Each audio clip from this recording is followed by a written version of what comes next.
First at 9 this Monday, the 18th of November 2024. The new authority. 22 new cabinet ministers take oaths at the Presidential Secretariat. Prime Minister Dr. Harini Amarasuriya and Minister Vijitha Herath retain their portfolios for education and foreign affairs respectively. New boundaries. President Anura Dissanayake acknowledges the limitations of the government's mandate but assures positive outcomes with the new parliamentary majority. Inspection continues. An IMF delegation led by Senior Mission Chief Peter Brewer meets with the head of state. President Anura Dissanayake stresses the need for a balanced approach that addresses citizens' hardships and restores public trust. Internal leakage. The New Democratic Front rejects the decision to nominate Ravi Karunanayake to the national list, calling the move arbitrary and blaming the party's general secretary. Chilo Dairy, Sri Lankawama, Kiren Perata. Obe Vishwasi dinu Sensodyne, then Langamati Pharmacy in Labagata Hacker. Kanta Parisang karagattot? Api Parisang. Asian Paints Causeway Aquasave. Vessat Mattuig Gadarat Disney. From Derana, this is Derana First at 9. Live from Studio 24 in Colombo. Good evening and welcome to Sri Lanka's premier primetime English news bulletin, Derana First at 9. I am Tarindu Mahendra, joining you live with the latest in Sri Lanka and from around the world. In your top story making headlines tonight, President Anura Dissanayake today appointed the new 22-member cabinet of ministers. Dr. Harini Amarasuriya will continue to serve as the Prime Minister and will hold the portfolios of education, higher education and vocational education. Meanwhile, the portfolios of defence, finance, planning, economic development and digital economy will be held by the President. The appointment of the new Cabinet of Ministers by President Anura Dissanayake took place this morning at the Presidential Secretariat. The Cabinet comprises 22 members and the portfolios of Defence, Finance, Planning, Economic Development and Digital Economy will be held by President Anura Dissanayake. First, Dr. Harini Amarasuriya took oath before the President as the Prime Minister. ජනරජයේ ආණ්ඩු ක්‍රම ව්‍යවස්ථාවට සහ නීතියට අනුකූලව අවංකව ඉටු කරන බවටද ශ්‍රී ලංකා ජනරජයට පක්ෂපාත වන බවටද මාගේ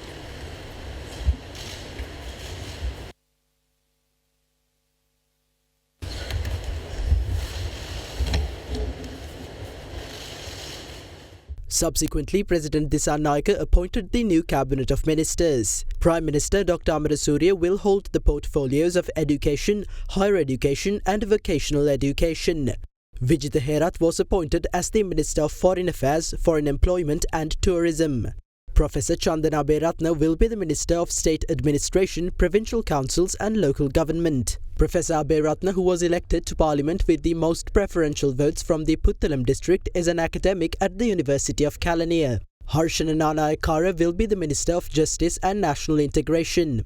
An attorney by profession, Nanayakara was elected to the Parliament from the Colombo district. Saroja Savitri Polraj was appointed as the Minister of Women and Child Affairs. She secured the most preferential votes from the Mathura district and is a teacher by profession.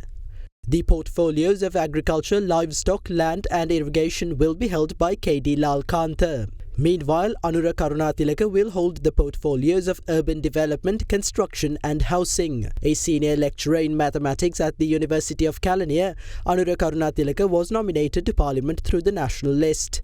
Ramalingam Chandrasekhar was appointed as the Minister of Fisheries, Oceans and Ocean Resources. Chandrasekhar is the NPP's Jaffna district organiser and was nominated to Parliament through the party's national list. He has served as a Deputy Chairman of committees in the 6th Parliament. The portfolios of rural development, social security and community empowerment will be held by Professor Upali Pannilage. Professor Pannilage, who was a former Dean of the Faculty of Humanities and Social Sciences at the University of Ruhuna, will enter Parliament through the national list. Meanwhile, Sunil Hadunnetti was appointed as the Minister of Industry and Entrepreneurship Development.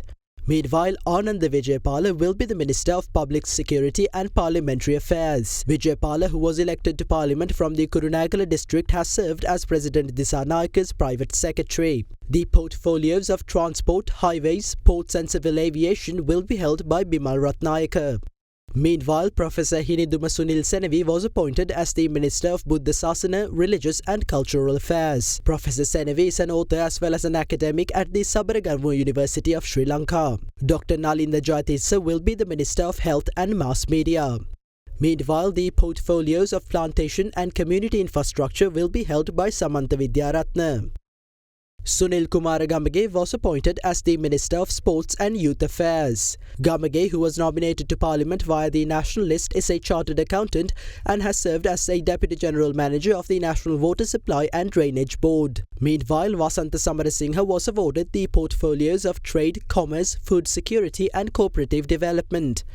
Professor Krisanta Abesena will be the Minister of Science and Technology. He is a former member of staff at the Medical Faculty of the University of Caledonia. Meanwhile, Professor Anil Jayantha Fernando was appointed as the Minister of Labour. A former member of staff at the University of Sri Jayawardhanapura, Professor Fernando is the head of the NPP's Economic Council. Kumara Jaikodi will hold the portfolio of Energy. Jaikodi was nominated to Parliament through the National List and is an engineer and project manager. Finally, Dr. Dhammika Patamandi was appointed as the Minister of Environment. Dr. Patamandi, who is a medical doctor, was elected to Parliament with the most preferential votes from the Kegol district.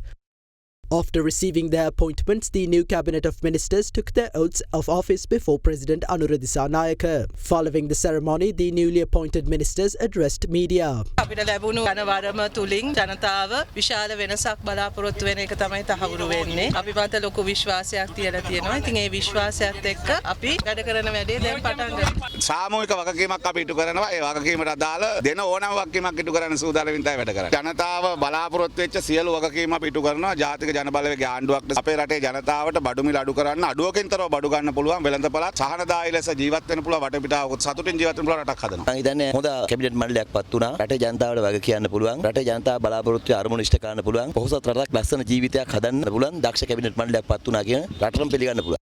Horizon Campus 2024 Intake 2. Register now. පිරිපුන් ජීවිතයකට ඔබ සමගින් පෙරට Union Assurance. Welcome to Cinnamon Life, South Asia's biggest entertainment hub, where awe awaits. චන්දුරුසුමේ කාගෙන් මන අපේ සිග TV සඳහා සුපිරි deal. Sadaharita Plantations Limited, celebrating 22 years of your trust. President Anura Disanayaka assures that his government is aware of the boundaries and limitations of the overwhelming mandate granted to it and pledged never to overstep them. Addressing the new cabinet of ministers, the head of state emphasized that their effectiveness in fulfilling public expectations will be the yardstick by which the success or failure of the current administration will be measured. Speaking further, the President added that the NPP will no longer be judged by its slogans or ideologies, but by its ability to make them realities. මේ මැතිවරණ ප්‍රතිඵලය මුළුමනින්ම පෙන්눔 කරන්නේ තවදුරටත් අපේ රටට බෙදීමේ දේශපාලනය වළංගු නොවන බව. The result of this election proves that politics based on division are no longer viable in this country. The people who voted for us expect positive outcomes. We firmly believe that those who did not vote for us have those same expectations. Therefore, there are no longer two groups of people in the country, as those who are elated by the election result and those who are disappointed by it. The support of every person is required to achieve the National People's Power's goals. We toiled for decades to achieve this victory. I heard it being said in press conferences that power corrupts and absolute power corrupts absolutely. That has been proven to be true. In this country, such absolute power has been secured on a number of previous occasions. On all of those occasions, that power was exercised in a manner harmful to the country and its citizens. To all those who harbor doubts about us, I assure you that although it is true that we possess power, we are aware of its limitations and boundaries. I do not need to remind you of this. You are aware aware of the limits and boundaries of your power as well as the accountability that it entails. I believe that you will uphold that accountability. All of you may be inexperienced as parliamentarians and cabinet ministers, but you are not inexperienced when it comes to politics and working for the betterment of the country. Therefore, we believe that this cabinet will set new examples for the people. We will no longer be scrutinized based on our slogans and ideologies, but by our administration's ability to make those slogans and ideologies realities. That responsibility rests upon you. The effectiveness with which you direct your ministries and execute your duties and your personal conduct are the yardsticks by which our administration's success or failure will be judged. Let us work together to that end. මේ මත තමයි අපි ඊළඟ සමත් අසමත්භාවය තීන්දුව කරන්නේ. අන්න ඒ වෙනුවෙන් අපි එක්ව වැඩ කරමු. The New Democratic Front, which contested the 2024 general election under the symbol gas cylinder, has nominated former Minister Ravi Karunanayake for one of the party's 2 nationalist seats in Parliament. However, the New Democratic Front's leader, former President Ranil Wickremesinghe, claimed that the decision was taken arbitrarily by the party's General Secretary without informing the party's members. However, the Election Commission has already gazetted former MP Karunanayake as a Member of Parliament through the national list of the New Democratic Front. The New Democratic Front, which contested the 2024 parliamentary election under the symbol gas cylinder, secured a total of 5 seats in Parliament, including 2 nationalist seats. The new alliance was formed with the participation of members of the United National Party, the Sri Lanka Freedom Party and the Podujana Eksat Nidahas Peramuna. Accordingly, it was proposed that one candidate from the Podujana Eksat Nidahas Peramuna and another candidate from the United National Party will be nominated to fill the 2 nationalist parliamentary seats from the NDF. According to party sources, the final decision in this regard was expected to be taken tomorrow. Meanwhile, it has also been proposed to nominate former Minister Kanchana Wijesekara, who contested the 2024 general election from the Matara district, for one of the 2 nationalist seats secured by the party in Parliament. Against this backdrop, General Secretary of the New Democratic Front, Sharmila Pereira, has nominated former MP Ravi Karunanayake for a nationalist MP position. The relevant nomination has officially been informed to the Election Commission by the NDF General Secretary. However, in response, former President Ranil Wickremesinghe has stated that the decision to nominate Ravi Karunanayake as an NDF nationalist MP was taken arbitrarily without his approval or that of the other member parties of the New Democratic Front. The members of the New Democratic Front, including former President Ranil Wickremesinghe, are expected to hold a meeting tomorrow to discuss the issues pertaining to the NDF nationalist MPs and the nomination of former MP Ravi Karunanayake. Fast track your career from O-levels with eSoft. After O-levels, start your Australian degree in just 8 months with ACBT's foundation program. Enroll now before it's too late. Call 071 115 1234 for Colombo or 077 011 3223 for Kandy. Diabetol, සීනිවලින් පරිස්සම්වන ඔබට අමතක නොවන පෝෂණය. Prime Group ලංකාවේ ප්‍රථම වතාවට හඳුන්වා දෙන land leasing ලේසියෙන් මීටමක්. Single 1111 up to 60% off from the 11th November to the 17th of November. And with that, let's take a look at opinions expressed by politicians following the parliamentary election. There are several reasons behind the people's mandate. The votes obtained in favour of the NPP from the Tamils in the north of the country are not only in opposition to racism but separatism as well. Through the results of the general election, it is clear that the public requires a country where all of their demands are met regardless of their ethnicity. We remain positive on that journey. We will support the government if they are moving ahead in this journey by fulfilling the demands of the public without fulfilling the conditions of the diaspora. However, if the government acts against the public, we will bring the people back onto the streets. රටේ පොදු ජනතාව ඊට එරෙහිව පෙළ ගස්වන්නත් අපි සූදානම්. 100% දක්වා වැඩි කරගත්ත කොහොමද කියලා අපි දැක්කා. එදත් අපේ පොහොට්ටුවේ පාක්ෂිකයන් තමයි බහුතරය වර්තමාන ජනාධිපතිතුමත් එක්ක එකතු වුණේ. ඒකෙන් අපි විශ්වාස කරනවා ඔවුන් ඕනෑම වෙලාවක අපිත් එක්ක එකතු වෙන්න පුළුවන්. අර පෞගේ කාලේ මහින්ද රාජපක්ෂලාට එහෙම නැත්නම් ගෝඨාභය රාජපක්ෂලාට ඒ දුන්නු තුනෙන් දෙකේ බලය නෙමෙයි මේ දුන්නේ. මේ ලබා දීලා තියෙන්නේ හදලා තියෙන වැඩපිළිවෙල ක්‍රියාත්මක කිරීම වෙනුවෙන් ජනවර්මක් අපට දීලා තියෙනවා. එස අපි හිතනවා මේක ඊටමත් බොහොම පරිස්සමෙන් මේ කටයුත්ත කරගන්න ඕනේ. Parliament will provide special arrangements for Sri Lanka's first ever visually impaired MP, Sugat Vasantha De Silva, who will enter Parliament as a nationalist MP of the governing party, the National People's Power. The Secretary General of the Parliament, Kushani Rohanadira, said the Parliament also expects to adopt the Braille system to make it more convenient for the new MP to fulfill his parliamentary duties. Sugat Vasantha De Silva was born on the 26th of July 1967 in Godagedara Balapitiya in the Gold District. In 1978, at the age of 11, he lost his eyesight due to an injury sustained while playing. In 1979, with the support of his grandmother, he enrolled at the School for the Deaf and Blind in Ratmalana. He later pursued his advanced level studies in the arts stream at Dharmasoka College, Ampalangoda, before earning a degree in history from the University of Colombo. After serving for 25 years as an officer in the Department of Social Services, he retired in 2024 to join the political movement of the National People's Power. The Sri Lankan system has long operated under the assumption that a person with a disability is destined for failure. Currently, there are over 1.7 million individuals with disabilities in the country. As the National People's Power, we are committed to developing a comprehensive policy and a work plan for people with disabilities. Sugat Vasantha De Silva made history by becoming the first visually impaired Member of Parliament in Sri Lanka. The Secretary General of Parliament, Kushani Rohanadira, announced that special announcement would be made to support MP Sugat Vasantha De Silva in fulfilling his parliamentary duties. මේක අපිට අලුත් අත්දැකීමක් වශයෙන්ම තාක්ෂණය අතුනුත් අපි ඉදිරියේදී නව පියවර ගන්නයි කියන්නේ අපේ පොත්පත් ස්ථාවර නියෝග ඒ වගේම ආණ්ඩු ක්‍රම ව්‍යවස්ථාව වරප්‍රසාද පනත වැනි දේ අපි හිතනවා අපිට බ්‍රේල් ක්‍රමයටත් ඉදිරියේදී සකස් කරන්නට සිදුවේ. ඒ වගේම එතුමාව සභාවට පිවිසීමේදී ඉතාම ආසන්නයේ තිබෙනේ නම් පිටිපස්සම පේලියක තියෙන පහසුවෙන්ම වාඩි වෙන්නට පුළුවන් සුදුසුම ආසනයක අසගැන්වීමට අපි කටයුතු දැනටමත් යොදා තිබෙනවා. The delegation from the International Monetary Fund, led by the Senior Mission Chief to Sri Lanka, Peter Brewer, who are currently in the island for the third review under Sri Lanka's Extended Fund Facility, met with President Anura Dissanayake this evening to hold deliberations on the country's economic recovery program. The President's office said during the meeting, President Dissanayake urged the IMF to maintain a balanced approach that considers hardships faced by citizens. The IMF delegation will facilitate the release of the fourth tranche of the $2.9 billion bailout package following the successful completion of the third review at the conclusion of the meetings.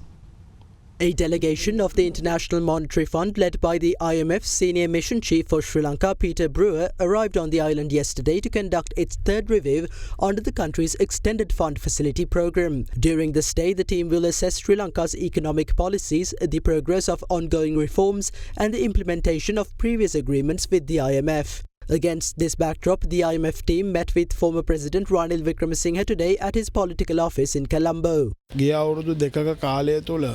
මේ රටේ ආර්ථිකය නැවත සාමාන්‍ය තත්ත්වයට They commended the various measures implemented during the past 2 years to stabilize the country's economy. It is the responsibility of the incumbent president and the government to continue the existing IMF agreement that the country entered into 2 years ago to ensure the development of Sri Lanka. We believe that the incumbent government will continue this agreement with the IMF. The third review of the IMF can be successfully completed if the government does not plan to reverse certain policies beneficial for the country. We are positive that there are no challenges in completing this review without any issues, as we completed the deals that we entered into during the first 6 months of 2024. ආර්ථිකමය වශයෙන් සහ ඇති කරගත් එකගතා සියල්ල අපි සම්පූර්ණ කරලා තියෙනවා. The delegation met with President Anura Dissanayake and key ministers of the newly formed government today to further discuss the country's economic recovery program. During the meeting, the President has urged the IMF to maintain a balanced approach that considers the hardships faced by citizens. Taking to X, the head of state stated that the discussion centered on tackling child poverty and malnutrition,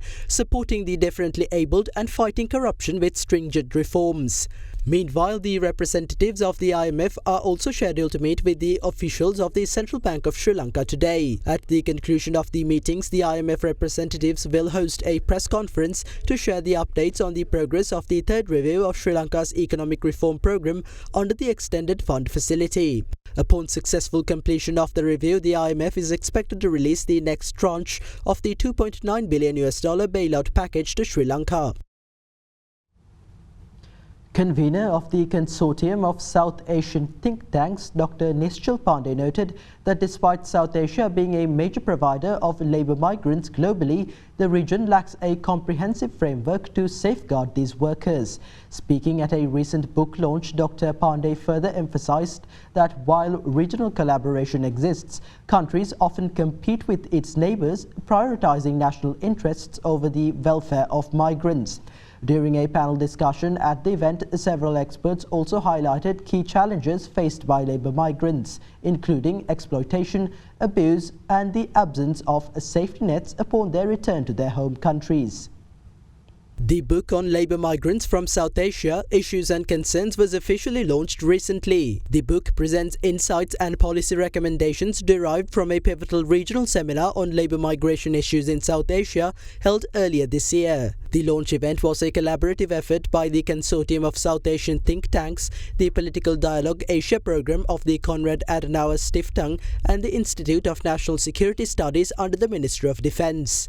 We have South Asian migrant labour from in almost all GCC countries, Saudi Arabia, Oman, Bahrain, Qatar, Kuwait, Saudi Arabia, of course. So whereas we see the positive side, it has contributed to the remittance economy. It has contributed to our economy during COVID crisis. Now there is tremendous social cost involved with sending your youth to the Middle East for work. There is no common framework in South Asia as regards to migrant labour. All our missions are there. Nepal has several embassies in the Middle East, Sri Lanka, Bangladesh, India, of course, Pakistan. But there is no common framework of how we can lobby together, bargain together, rescue together in terms of during the crisis and so forth. Is it possible in South Asia to have a common framework on South Asian migrant labour? Sometimes we are competing among ourselves in South Asia. During times of crisis, we are trying to bring them back, but we don't have a common framework. We sometimes ask the Indian embassies because they are better, they have very good resources. Can we do that under the aegis of SAR? Can we do this under the aegis of BIMSTEC or under the aegis of BBIM? We have all talked about migrant labour and its importance, but we have failed to have a common framework in South Asia. Labour migration has a very important component for the ministries of foreign affairs and external affairs abroad. That is very important. Frequently we hear a lot of complaints, labour migrants, that the consular services are not provided. The access to the missions abroad is extremely difficult. It would be very difficult to even to meet the ambassador or the high commissioner or consul general. So there are certain gaps in this. I think it is necessary for us to look into that. The migrants feel lonely because they leave the family behind. They feel worried because they don't know whether he will have the family intact upon returning. You know, there is a high divorce rate among the migrants. So these are all the social costs we often ignore. Now it is time to integrate this social cost issue also when we calculate the benefits of migration. And the fact that the human rights of these migrants have been largely ignored, this has been again flourished at the time of COVID. We saw that rate of infection among the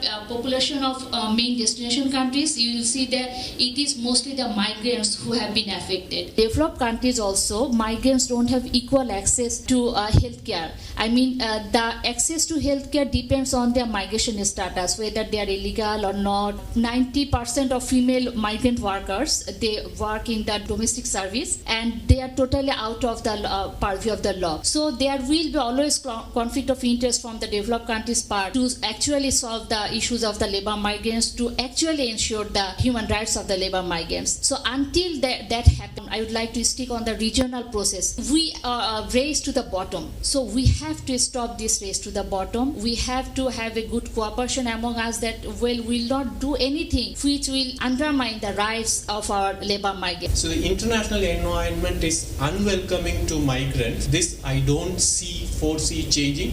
It will only get worse. In Europe, in the global north, it is going to be unwelcoming for us. There is also a demographic change that's taking place across the world, in which in the next 5 to 10 years, these countries are going to be a society of an aged one, and they would need workers to come and take care of the basic services. I think as South Asia, we need to look at what is happening to the global demography. The aging countries would come and stand in a queue in Colombo, in Kathmandu, please send some workers. The smartness of us is to find out which countries are going to ask for our labor. 43 million people of South Asian countries are working abroad, mainly in the Gulf Cooperation Council countries, Malaysia and Singapore. And these migrant workers feel labor shortage mostly in the fields such as construction, domestic service and the service industry. Their contribution are vital to both their host and home economics. In 2022 alone, South Asian migrants sent $176 billion in remittance back home. While labor migration brings significant economic benefits, the reality for many South Asian migrants workers remain challenging. From recruitment to employment, they encounter numerous obstacles that include multiple forms of exploitation, abuse, and uncertain living and working conditions. People say it's a migrant crisis. So it's not a migrant crisis. There is an acute inequality crisis that is there within this narrative, which we need to be mindful. So some of the inequality issues that were flagged was, I already said, there is a way in which refugees are looked at, where migrants are looked at, and the diaspora. All of it involves movement of people. But one set of people have political and economic power and the ability to negotiate. And there are other sets of people who don't. So there is an acute disparity even within the people who have moved. And then there is the legal versus illegal. Some of our experts pointed out, please don't term people as illegal migrants. You can call them as undocumented, but don't label them as illegal. So I think that sensitive to grow in us as well. These individuals fare. After all, they earned a lot of money in dollars or whatever the amount converted into Sri Lanka. They brought a lot of remittances. What should they know at pre-departure includes budgeting, includes the importance of savings, includes how you are going to make sure that you continue to get something like equivalent of a pension, because you have funding in the banks, something that's going to be a nest egg for you in dozens of years in future. So this lack of long-term future is another major issue that I think we need to address. Former State Minister Lohan Ratwatte and his wife have been further remanded after the former State Minister's bail request was rejected by the Nugegoda Magistrates Court. The former State Minister was arrested on charges of using a luxury car illegally imported and assembled in Sri Lanka. Meanwhile, the Colombo Fort Magistrates Court ordered the case against former parliamentarian Sujiva Senasinghe to be recalled on the 25th of this month. Former State Minister Lohan Ratwatte and his wife Shashi Prabha Ratwatte, who were arrested on charges of using a luxury car illegally imported and assembled in Sri Lanka, have been further remanded after they were produced to the Nugegoda Magistrates Court today. The decision was taken after the court rejected the bail request that was made by the former State Minister. Accordingly, former State Minister Lohan Ratwatte has been further remanded until the 2nd of December and his wife has been further remanded until the 22nd of November. In the meantime, the case against former parliamentarian Sujiva Senasinghe regarding a luxury car that was allegedly assembled illegally was also recalled today at the Fort Magistrates Court. The Fort Magistrate has ordered the issuance of a reminder to the Government Analysts Department as the court has not yet received the report regarding the former State Minister's luxury car. Afterwards, the Fort Magistrate ordered the case to be recalled on the 25th of November.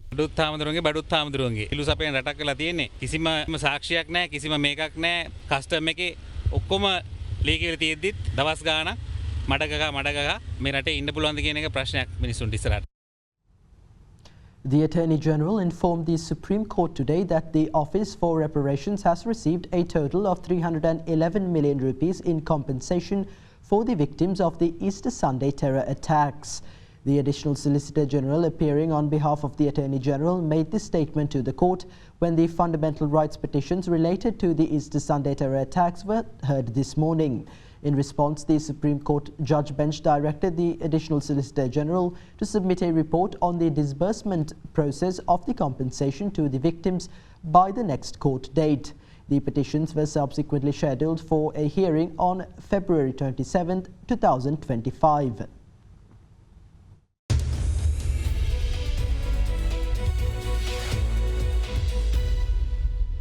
Welcome back. Sri Lanka's official poverty line decreased by 79 rupees to 6,073 rupees in September this year, compared to 16,152 rupees in August. The official poverty line skyrocketed in January 2024 up to 17,014 rupees in the wake of the economic crisis. According to the report of the Department of Census and Statistics, the official national poverty line for September 2024 was recorded at 16,073 rupees. This is a 79 rupee decrease compared to August, during which the poverty line was 16,152 rupees. According to the latest reports, the Colombo district reported the highest poverty line, recorded at 17,335 rupees in September, dropping from 17,420 rupees in August. The Gampaha district came in second with a poverty line of 17,246 rupees, followed by Kalutara with 16,872 rupees. The Monaragala district claimed the lowest poverty line with 15,369 rupees. For the past few years, the country's poverty line has witnessed fluctuations with the COVID-19 pandemic in 2019 and the economic crisis in 2022. In 2012 and 2013, the official poverty line was reported at 5,223 rupees and it increased to 6,117 rupees in 2016. However, the official poverty line increased to 15,970 rupees in 2023 due to the economic crisis. From February 2023 to December 2023, the poverty line remained at an increased amount and the line hit its peak in January 2024 at 17,014 rupees. The Colombo Bourse closed in positive territory today as a result of price gains in counters such as Commercial Bank, Hatton National Bank and Aitken Spence. The all-share price index settled 0.24% higher at 13,231.01 points, while the S&P SL20 closed 0.08% higher at 3,980.23 points. Market turnover crossed 5.5 billion rupees. The banking sector was the top contributor to market turnover, followed by the capital goods sector. Foreigners closed as net sellers, offloading shares worth 992 million rupees.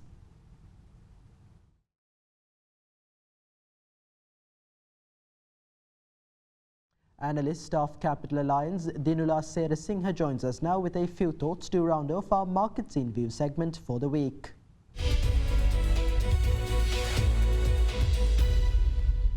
The domestic market has risen during the previous week. The S&P SL20 increased 3.8% to 3,977 from 3,831, while the ASPI increased 3.1% from 12,800 to 30,199. The market turnover rose by 51% to 17.5 billion rupees, driven mostly by the contributions from the banking sector. Furthermore, the government raised 147.5 billion rupees last week through treasury bill auctions. During the auction, interest rates on 3, 6 and 12 months treasury bills fell by 2, increased by 6 and 7 basis points respectively.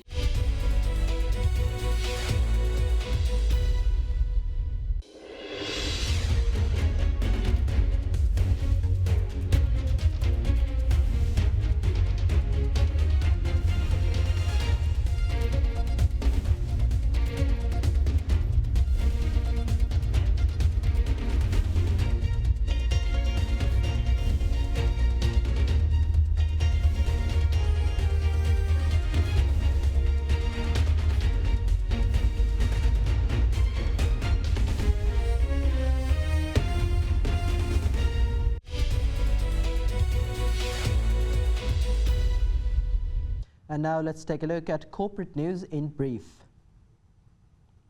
Hello Apparel Holdings plc announced an improvement in its financial performance during the quarter ended the 30th of September with a return to operating profit for the first time in 8 quarters. The Hello Group's revenue surged by 36.5% year-on-year to 23.4 billion rupees in the second quarter of the financial year 2024-25, primarily driven by the contribution of the recently established brand licensing division, followed by the acquisition of UK-based Focus Brands in January this year. Profitability for the group also improved during the quarter, with gross profit increasing by 222.9% year-on-year to 4.5 billion rupees. Meanwhile, Richard Pearis Group recorded a profit before tax of 3.59 billion rupees in the first 6 months of the 2024-25 financial year. This represents a profit growth of 184% over the corresponding period from the last financial year. In other corporate news, Alliance Insurance Lanka Limited formally renewed its long-standing partnership with Commercial Bank for the provision of bank assurance services. The new chapter of collaboration between the two, building on 8 years of partnership, was marked by the signing of an updated Memorandum of Understanding for the period of 2024-25. Accordingly, both organizations have committed to work together to deliver cutting-edge insurance products to the evolving needs of commercial banks' customers, with a heightened focus on expanding digital channels to enhance accessibility and improve customer experience.